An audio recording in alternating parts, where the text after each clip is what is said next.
hope y'all are ready for a long stream today, because, like, we have a bunch of talking ahead of us. But then after this, we have, like, one mission left.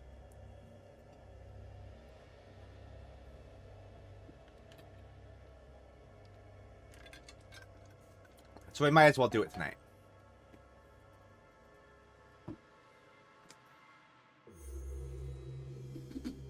That final mission is a bitch, though.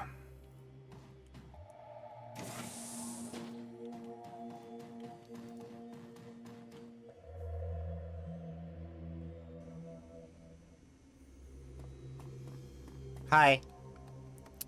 The supervisor has the look of a stuffer shack manager with delusions that he's on a career track rather than what he is, a disposable dime a dozen resource. Hey, you there! I'm Steve Scott. I'll be your direct supervisor. Sorry I missed you when you first came in, but I only found out that you were starting an hour ago when you suddenly showed up in the system. Weird glitch or something. Normally, we'd watch an orientation thread and walk through our mission statement, but, well, it's going to be hard for you on your first day. But you're going to need to clean up some blood. Maybe a lot. Cleaning up other people's messes is what I do. That's true. You'll have your hands full. There was some sort of break-in last night. Some people were, just get things cleaned up on this floor.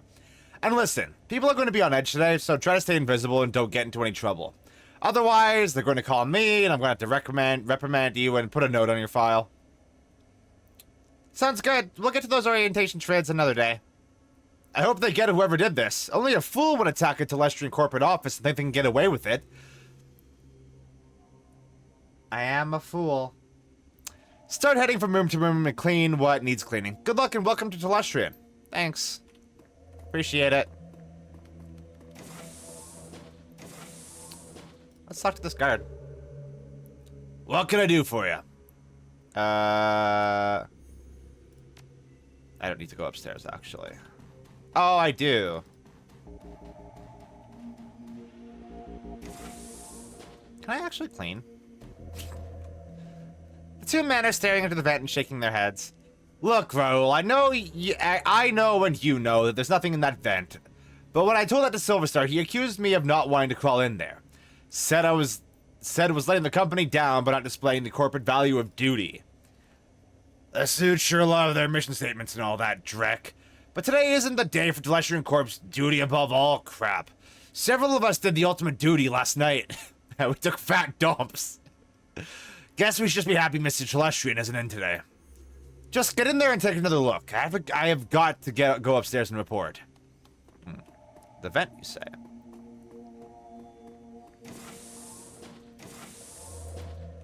Hey, man. A filthy guard is looking into an open vent. He is clearly not enjoying the idea of climbing back into the vent. Sorry I tracked that dreck all over the floor. He shakes his head. Man, I can't believe what happened in the night watch. Me neither. You think you're done with events for the day? They want me to get this room back in order. If anyone asks, you saw me in there, okay? You got it.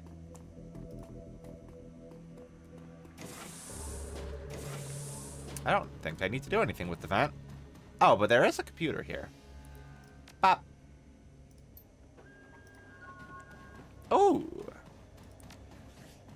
I'm at a point now where karma put into combat is probably a waste.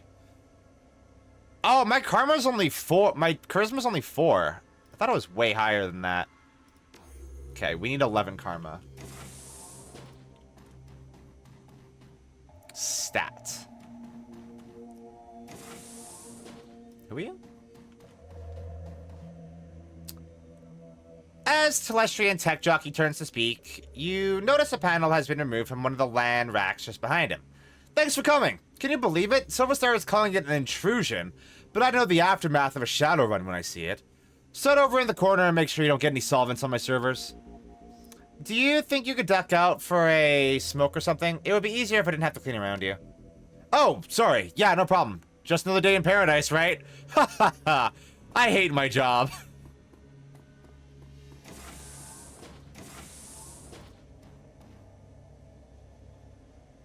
Take some of the LAN parts. That's mine now. I don't know why I would need that. Is that... Okay.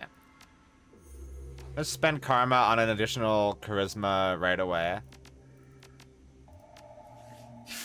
He fucking bolted. He's like, I'm out of here, man. Fuck this shit. I have to say at this point, it's not looking good. I don't know how it happened. Nonetheless, our records show this terminal is unsecured in direct contravention of Telestrian corporate policy. You failed in your duty. I know it's duty above all for you security types, but I am the victim here, I swear. Perhaps when Mr. Silverstar gets his next promotion, that will become a value for you data pushers as well. Right now, it seems your value is clock out early and ignore my responsibilities. Don't go anywhere. I need to make my report to Eric.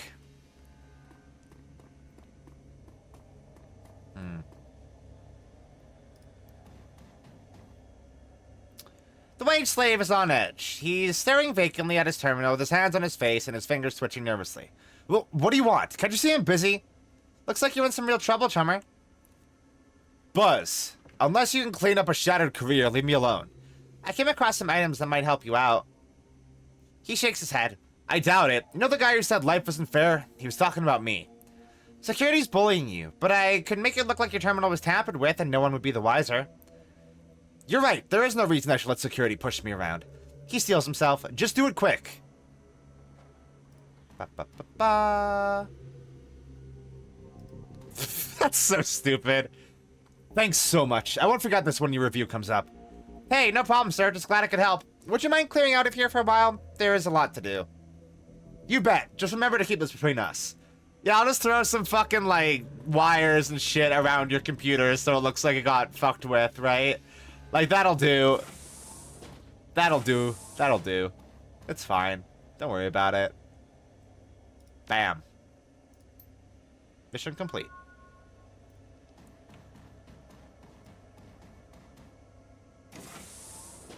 Let's poke around a little bit more, shall we? This door is nothing, huh? Huh.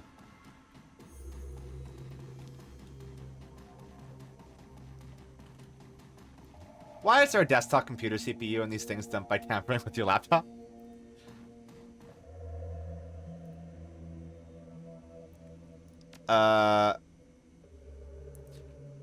Hey, I found all these chips on some of the Matrix switch boxes. Is that important?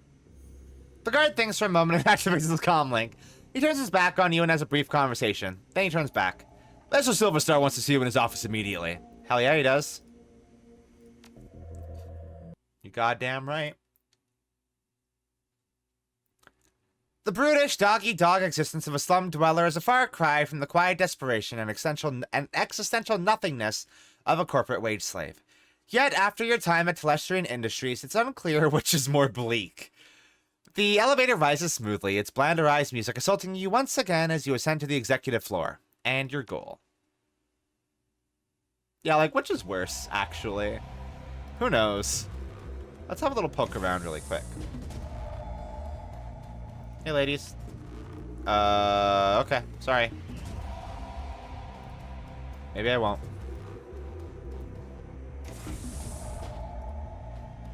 Hi. There you are. It seems that some of my best are letting me down, and it's good to see that you're displaying one of the most important of my 3 key values. Well, it's duty above all, right? He laughs. Well, yes, that is the first value, and I'm glad more than those outside of security follow it, and from a janitor, no less. No, I am speaking of my third and final value of vigilance, which seems to be sorely lacking around here. We prefer building maintenance, sir? Of course you do. Now please start filling out the report on the datapad, and I'm afraid I must ask you to not sit in my chair given your attire.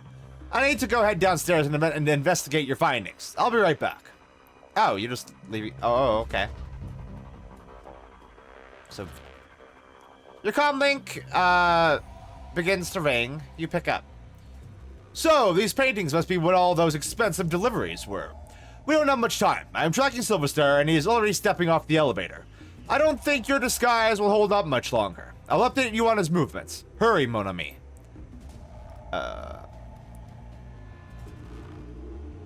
Efficiency? Leave it alone? Duty. Push the frame. I don't know what the second value is. I know what the final one is. It's vigilance. Hold on.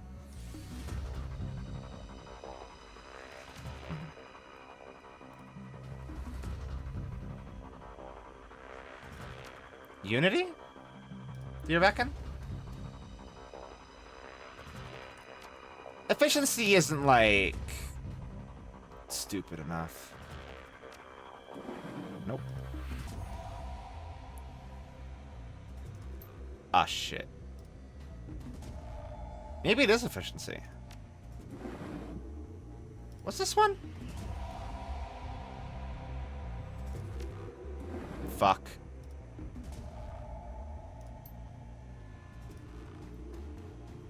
I should have just trusted my fucking gut.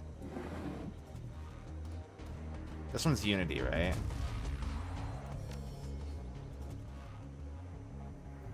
Hello?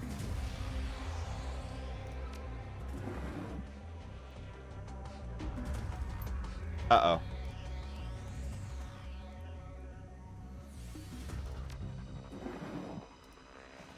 Gotta go, gotta go, gotta go. Hey, it's safe. Ah, fuck. Oh.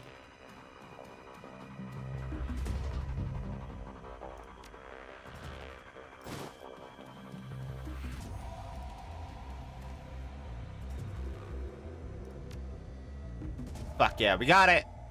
Great work, mon ami. The time for stealth has passed. It has set off every alarm in the system, but I have unlocked the executive elevator and your path is clear. Head to the elevator and make your escape. Fuck yeah, let's get out of here.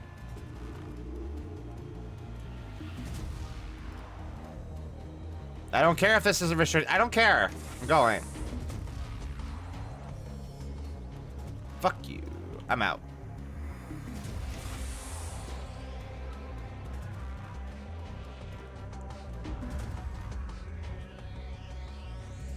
Whew. Good shit. Oh, hey, McCluskey. Detective McCluskey stands smirking, surrounded by armed and twitchy Lone Star officers. Good morning, moron. Good morning, Detective McCluskey. It's a fine day for police corruption, isn't it? The smirk broadens. That's right, dummy. Keep flapping your jaw. That sort of thing would be perfect for where you're going. Mr. Telestrian wants to meet you in person. He wants to chat about last night's fun and games. You can come along quietly, or you can meet him in a body bag. He smiles wolfishly. Come on, Drek for brains, make the wrong choice. I'm going, but one day, you and I are gonna go round and round, Mr. McCluskey. I'm counting on it, asshat. Well. Fuck. Busted. From the floor of the Lone Star Cruiser, you watch the tops of the downtown corridors, office buildings disappear, replaced by the gray overcast over the I-90 bridge. The nylon restraints binding your wrists and ankles, along with McCluskey's whistling to the radio, make for an unpleasant ride. A half hour later, the cruiser hits a whisper-smooth patch of road, and a magnificent mansion fills your view. Its design a blend of old-world finery and elvish grace. The car pulls to an abrupt halt, and you're dragged onto the driveway, where McCluskey pulls a nasty-looking knife and cuts your bonds. You look up to see you're surrounded by a squad of green-clad ghosts.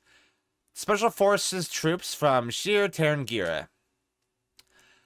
Massaging the feeling back into your numb extremities, you prepare to meet the man himself, James Telestrian III. Very rich man, clearly. Did I get a lot of karma for... Nope. Okay. Can I leave? Want some advice, moron? Of course you don't. You're a Shadowrunner and you live by your own rules, don't you? I suggest you keep your smart-ass remarks to yourself this time, troll. Mr. Telestrian isn't some street meat you can impress or intimidate. He's the brains behind the throne of Shir Terengira and one of the richest men in Seattle. And he holds your leash, right, McCluskey? You his lapdog? His eyes say, I'd love to kill you now, but his mouth continues its smirk. I got one of the richest and most powerful men in the Pacific Northwest taking care of me, dumbass. What do you got? Honor. You're dumber than I thought. Enjoy your chat. I'll dispose of your body later.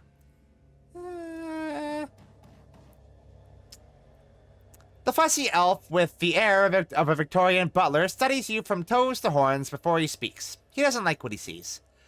Mr. Telestrian is expecting you. You will find him in his office. This is an extraordinary estate. May I look around before I see him? You may wait here for a few moments to gather yourself before you enter Mr. Telestrian's office. Some people find that they need time to prepare themselves before meeting an elf of his stature.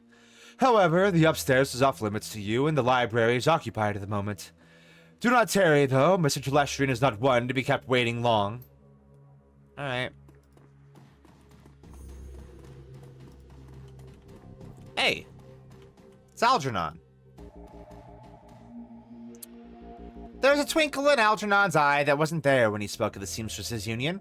It is good to see you again. There is much to do. You run in some pretty different circles, don't you, Algernon?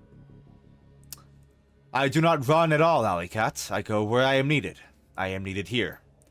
Seek me out after you have spoken to James Telestrian. Perhaps I can be of service again. Alright. Upstairs is off limits, though. Okay. Super off limits. To the point that the game will not even let me touch it. Hello?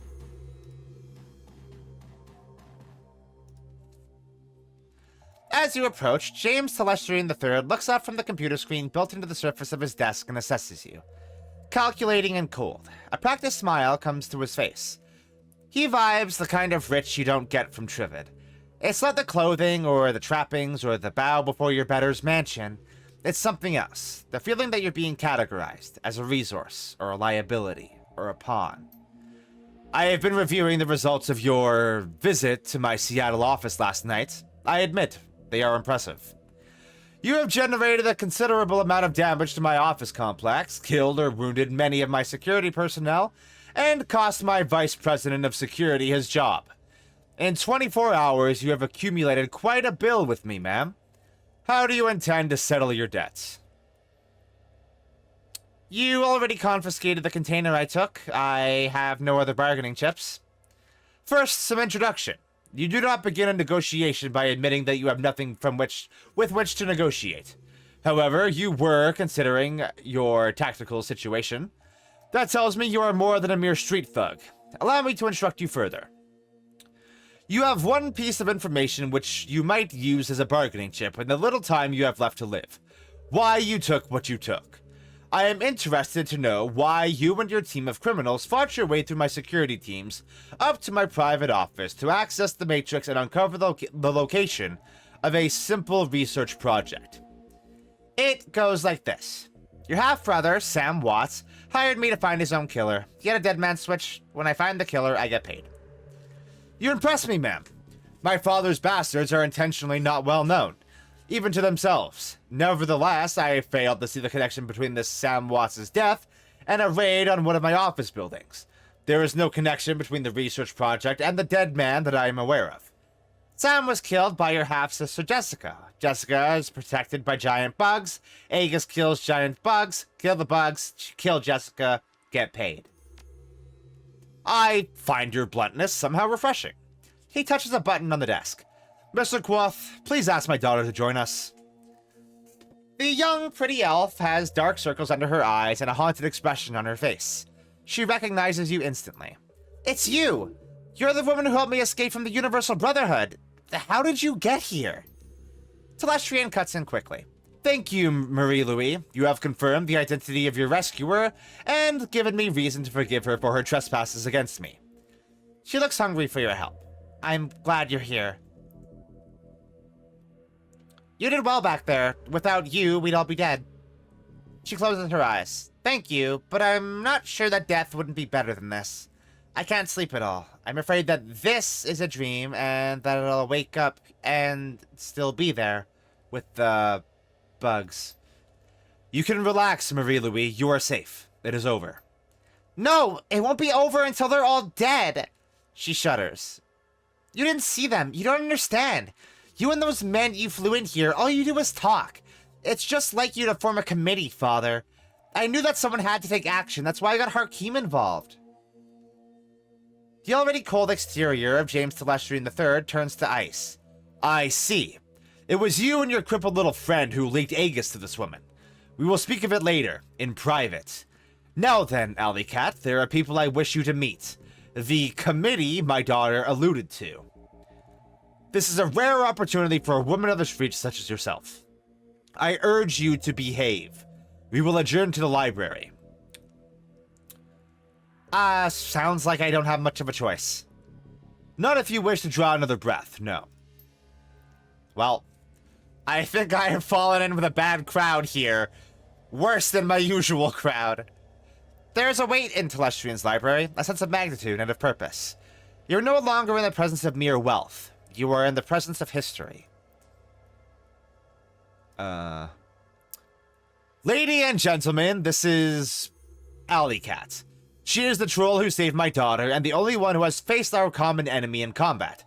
Her Brackhouse, what does the representative of the great dragon Lofweir have to tell us about the magical insect this Shadowrunner uncovered?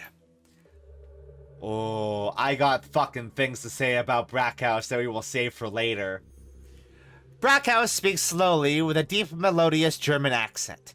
He takes his time, accentuating each word, relishing each vowel and each consonant, tasting them as if they were a delicacy. I really love this game for telling me how people speak. My Lord Lofweir has witnessed the insect spirit's physical manifestation before, roughly 9,000 years ago. As you are aware, magic ebbs and flows from the earth, cycling from peak to peak over the course of 5,200 years. As the level of magic grows... Hans, dear, I love you, but you could babble on forever, and I believe time is of the essence. Hey, it's Kafka. Kafka's here. The painted elf addresses you. Alley Cat, is it? Delighted. The bug you fought was not merely a magically awakened animal like a wyvern or hydra or anything else in the sixth world. In fact, it isn't from this world at all. It's the physical embodiment of an insect spirit from another plane of existence. I imagine that moving from one plane of existence to another isn't easy. Correct! Perhaps Das German can tell you all about it at length someday. He's got plenty of time to chit-chat. Now an insect spirit can't simply thumb a ride through astral space and show up on Earth late for dinner. Dinner in this case being us. 2 elements are required to bring one across the void. A shaman and a host. First, the spirit calls upon a shaman, often in dreams. The spirit seduces the shaman with promises of great power. The shaman then accepts the spirit as his totem. Next, the insect spirit requires a suitable host. The best candidates are the disaffected and the disenfranchised. In short, the weak-willed. Their minds are the most susceptible to suggestion, which is helpful in making the transformation. As you may imagine, these are the sort of people easily attracted to a cult, such as the Universal Brotherhood. Finally, by performing what has to be a truly disgusting ritual, the shaman serving the insect totem implants the spirit into the host, willingly or not. Then it's feeding time. Harlequin really reminds me of a character from Shadowrun SNES. One of the, pivotal antagonists of Shadowrun SNES is a character named Jester, which really, really, really reminds me of Harlequin. Harley Quinn is correct. The insect spirit will then slowly consume its host while transforming into the spirit's own insectoid body, thus manifesting itself fully on this plane. What's this have to do with a great dragon and an elf who likes cosmetics? Funny kid, but it's no laughing matter. This is bigger than hunting down an insect shaman or putting a few 9mm rounds into a bug. The initial bugs prepare a nest for the summoning of a queen. Once a nest has its queen, she literally explodes with newly manifested insect spirits. They swarm out of the nest, feasting on all the flesh they can find, and implanting more insect spirits into the fresh corpses. Again and again and again. The room falls silent as they all consider the scenario, faces grim. Telestrian breaks the silence. This is not an infestation, Alley Cat. It is an invasion. My Lord Lothweir knew this day would come, but he did not know precisely when nor where. Your rescue of Mr. Telestrian's daughter has exposed the existence of an insect spirit for the first time in this cycle of the world. So you're early to the party this time. That gives you the upper hand, right? We are not early. We merely have experience on our side. The insect spirit is only a resident in the transformed host's body. Conventional weapons can hurt the body and expose the spirit, but the spirit itself cannot be destroyed by mundane means. Hence, Project Aegis. Her Telestrian's biotechnology and agricultural divisions worked with my Lord Lothweir's thaumaturgical engineers. I have hiccups. And designed Project Aegis to destroy an insect spirit once it is released from its host. The formula, a fluorescing and astral bacteria strain, exists in the physical and astral plane at once, and can thus affect the insect spirit. Now that was a mouthful. Did you memorize it, or are you reading it off of index cards? My director of R&D, Diane Ravenwood, will explain how Project Aegis will be used in the field. Dr. Ravenwood, our weapons specialists have rapidly prototyped a delivery device for the fluorescing astral bacteria strain. They've created some prototype launchers which fire Aegis-filled shells. When fired, the shells will discharge a high-velocity stream of the bacteria. In order to destroy one of the bugs, it must first be damaged using conventional weapons or magic until the spirit is released from the host body.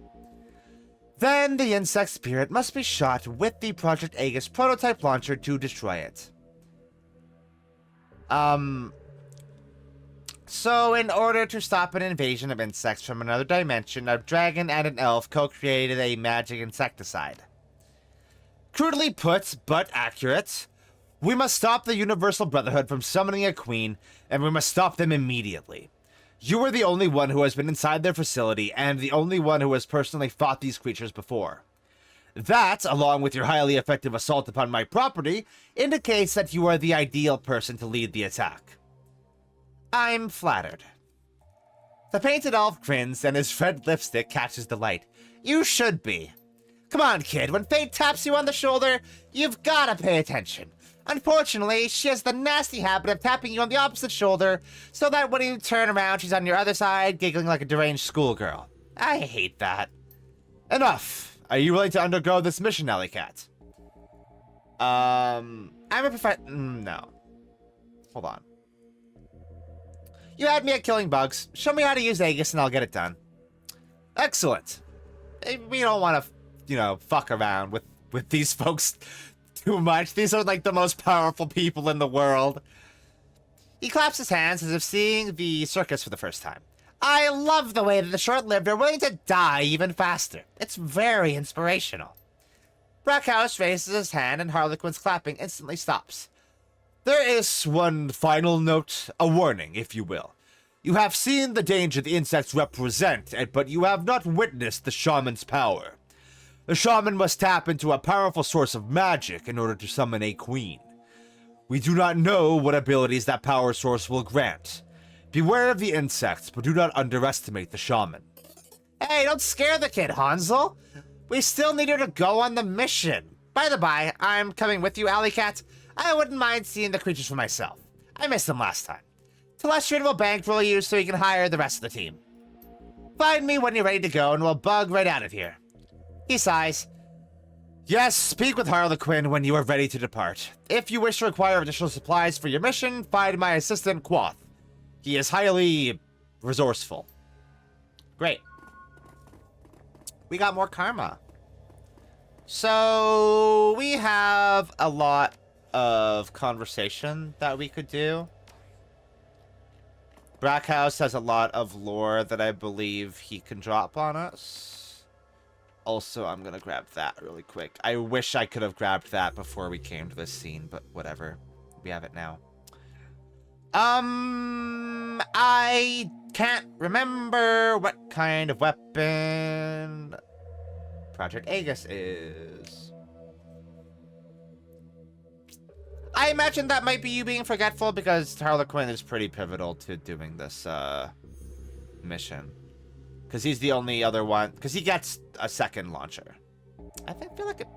I don't... Does it matter? It might be a rifle.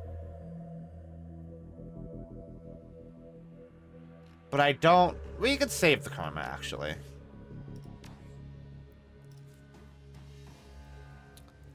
But I don't care. I have a question first.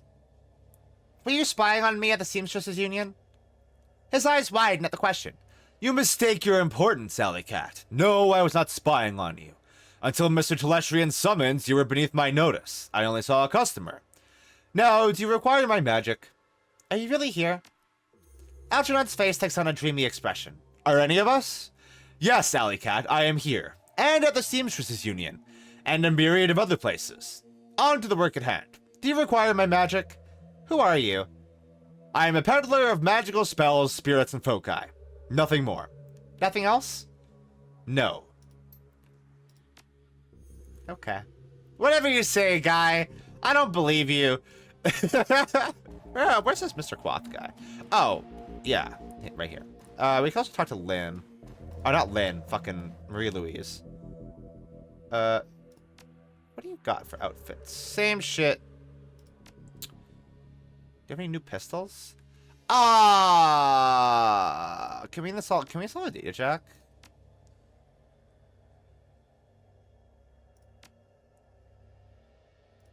Really quick.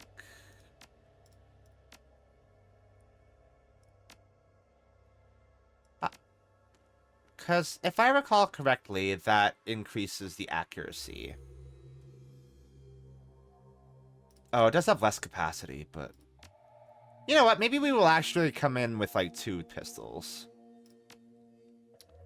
Let's talk to Marie-Louise really quick. I was listening. It sounds bad. Yep. Thank you for everything. Could be worse. Could be raining. She smiles. It's Seattle. You look like you have a question. Why were you locked up at the Universal Brotherhood? Father didn't approve of my boyfriend and tried to scare him off. Something went wrong and Hakeem ended up in a wheelchair. Father covered the whole thing up and lied to me about Hakeem. He told me horrible things. Her jaw clenches, and I believed him. Aunt Lynn told me the truth about Hakeem and how my father lied. She preyed upon my anger. I was so disgusted with him, it was easy for her to get me to leave and join her new family at the Universal Brotherhood. What did Lynn Telestrian and the Universal Brotherhood want with you? Aunt Lynn was very excited to have me there, almost manic. She talked about the inner circle and how I was going to be at its center. She said I would be their queen. The way she spoke, it was as if she'd seen God or something. Her eyes closed and she hugs herself tightly. But it's not God she sees. It's bugs. Only bugs. Was it Hakeem who helped you in the Matrix? She smiles, in love. Yes, even after my father ruined his life and convinced me to hate him, he's still been watching over me. My angel in cyberspace, Baron Samity. After we escaped, I told Hakeem about the Brotherhood and about the bugs. It was his idea to steal Project Aegis so he could go back into the Universal Brotherhood and exterminate the bugs. But I don't know how he knew about it. Baron Samity just knows things. So, what did Hakeem tell you about us breaking into your father's office? Nothing. I haven't spoken to him since last night. Why? What happened? He hasn't contacted you? No, and I thought he would by now. Did something happen to him? I'm sure he's okay. He was in the Matrix the whole time. That's what I thought. Hakeem was amazing in the Matrix. I'm sure I'll hear from him soon. I should go. I don't think he'd been made at any point in that. But had he? I don't remember that. Alright, time to fucking talk to Brackhouse, this motherfucker. We did not allow many opportunities during our briefing for you to ask questions, Shadowrunner. You may ask them now. How do the insect spirits get here?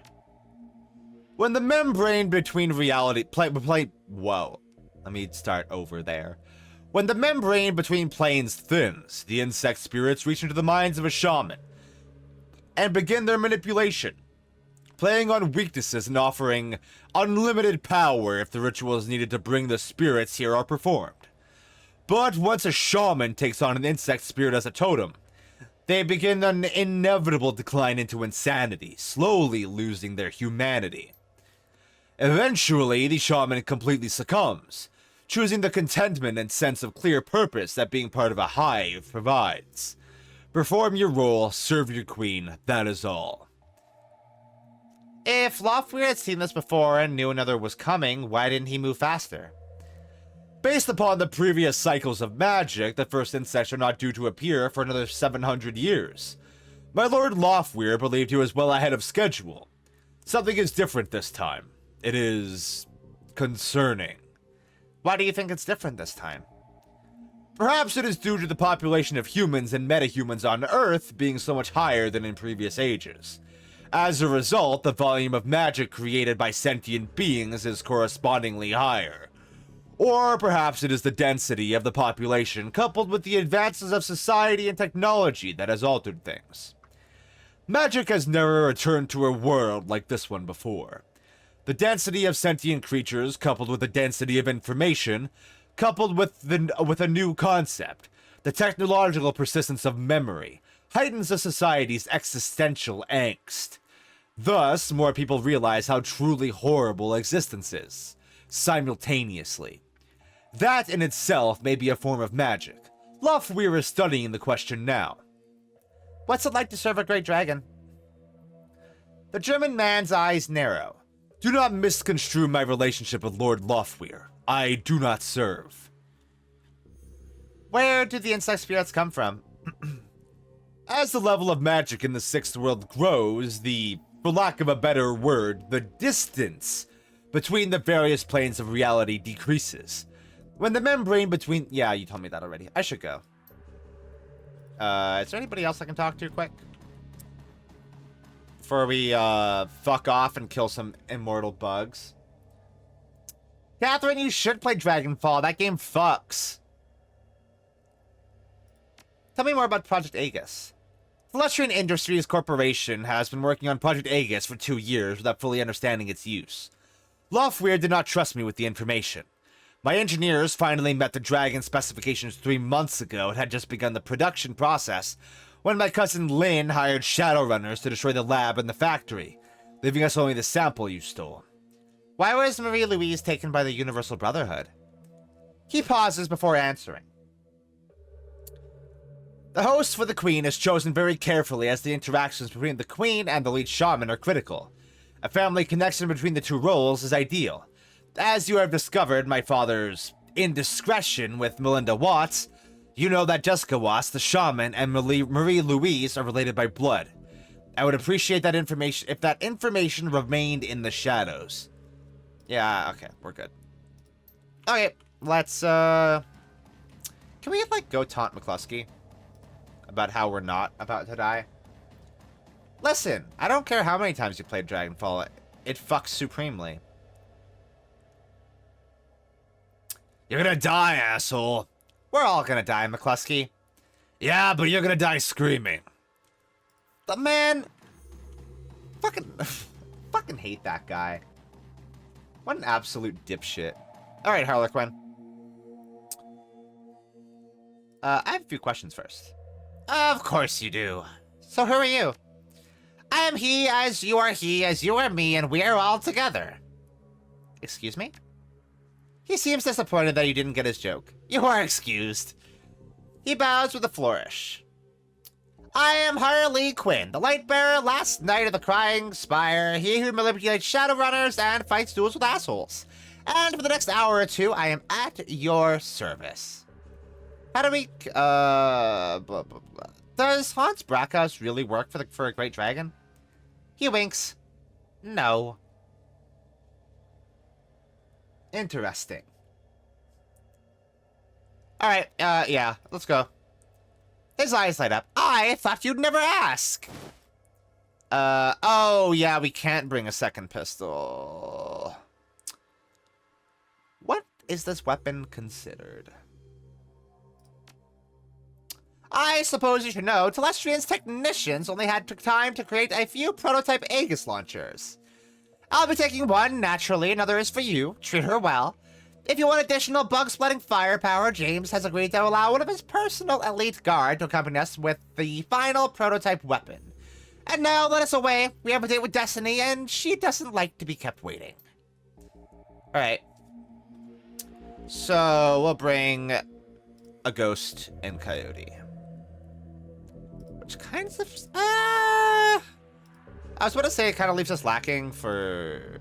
Oh, you know what? Actually, hold on. Why do I have to pay the fucking ghost? That's bullshit, right? Can I buy items? Yes, I can. I'm completely out. Oh, I can fucking buy more than that. Holy shit. 2 more?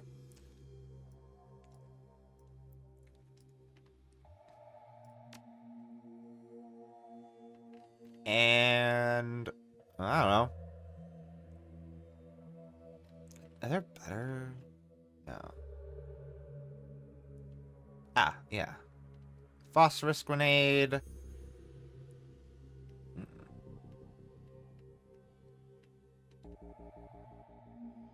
That. There we go. Yeah, no shit. I mean, I guess... I think they did give me, like, 10k. During that conversation when I agreed to, do this. Cody, what do you have now? Some sick-ass shit is what you got. Okay.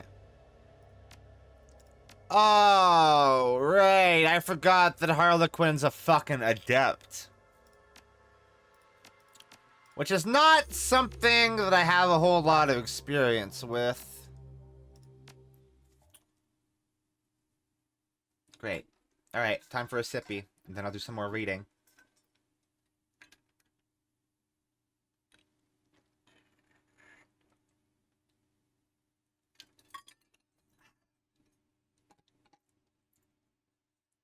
Alright.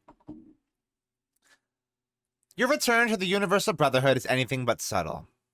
The team hits the same back door Coyote found, and you storm through, quickly making your way into the restricted area and the room where you last met Jessica, and first encountered the bug. You stand there together, listening to the sounds of chittering coming from somewhere distant.